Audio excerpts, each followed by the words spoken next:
নমস্কার দাদা, এবারে আপনাদের এলাকা থেকে ভোটে দাঁড়াচ্ছি। হ্যাঁ, তাহলে একদম ভোটটা ওই আছলা বাস চিহ্নেই দেবেন। ও দাদা, আমরা আছলা বাস না, তেজপাতা দল থেকে এসেছি। পরশু দিনই তো আপনি দল চেঞ্জ করে নিয়েছেন।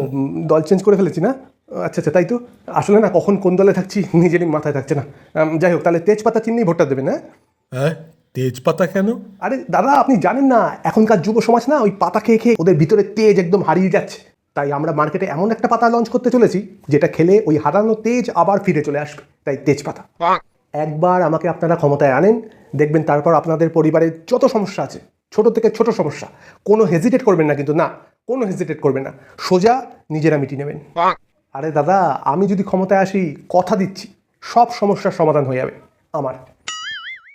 এই পরিবারে কজন মেম্বার আছে? 5 জন। তাহলে দাদা, 5টা ভোটই কিন্তু আমাদের চাই। না মানে আমার ছোট ছেলে তো 5 বছর মাত্র। ও হ্যাঁ, সে তো জানি। তা বলছি, আপনার ওই 5 বছরের ছেলের কি এখনো 18 বছর হয়নি? আপনার মেয়ে তো মনে হয় এবারে নতুন ভোটার, তাই তো? হ্যাঁ। হ্যাঁ, ওকে কিন্তু একদম বুঝিয়ে দেবেন যে ভোটটা একদম শুধুমাত্র তেজপাতা চিহ্নে।